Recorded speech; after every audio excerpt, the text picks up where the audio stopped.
مدینہ پاک میں یہ ایک بہت اہم زیارت ہے جو بہت کم لوگ جانتے ہیں۔ ترکی ریلوے اسٹیشن میں جو کہ مسجد نبوی سے 1 کلومیٹر کے فاصلے پر ہے، یہ ایک تاریخی مسجد ہے، مسجد السقیہ۔ نبی پاک صلی اللہ علیہ وسلم جب غزوہ بدر کے لیے روانہ ہوئے تو آپ نے اس جگہ پر خیمہ لگایا اور یہاں پر پھر عمر بن عبدالعزیز رحمہ اللہ نے مسجد بنا دی۔ یہاں نبی پاک صلی اللہ علیہ وسلم رکے، دعائیں کی، بدر میں کامیابی کی اور اپنے لشکر کا جائزہ لیا۔ چھوٹی عمر کے صحابہ کو واپس جانے کو کہا، جس میں عبداللہ بن عمر رضی اللہ تعالیٰ عنہ اور اسامہ بن زید رضی اللہ تعالیٰ عنہ اور دیگر صحابہ موجود۔ یہاں ایک دلچسپ واقعہ پیش آیا۔ حضرت سعد بن ابی وقاص رضی اللہ تعالیٰ عنہ نے اپنے بھائی عمیر بن ابی وقاص کو دیکھا کہ وہ چھپ رہے ہیں۔ انہوں نے ماجرا پوچھا تو وہ کہنے لگے کہ میں نہیں چاہتا نبی پاک صلی اللہ علیہ وسلم مجھے گھر واپس جانے کو کہیں، میں بھی جنگ کے لیے جانا چاہتا ہوں۔ حالانکہ وہ عمر میں چھوٹے تھے، لیکن صحابہ میں جذبہ تھا ہر چھوٹے بڑے میں۔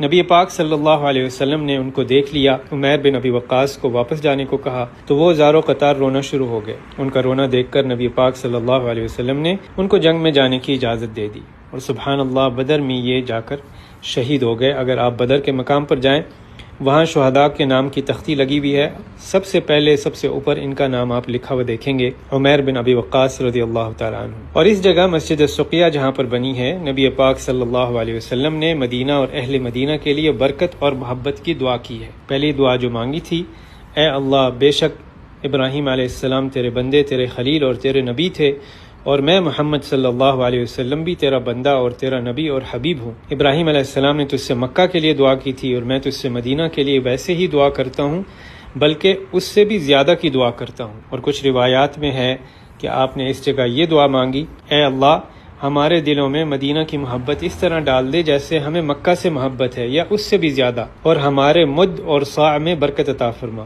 مد اور صاع دو پیمانے ہیں جو اس وقت خرید و فروخت کے لیے استعمال ہوتے تھے۔ اور مدینہ کی بیماری بخار کو جحفہ منتقل کر دے۔ جحفہ مدینہ سے تقریباً 186 کلومیٹر دور ایک علاقے کا نام ہے۔ اگر آپ نے اس مبارک جگہ کی زیارت کی ہے تو کمنٹ باکس میں ضرور بتائیے گا۔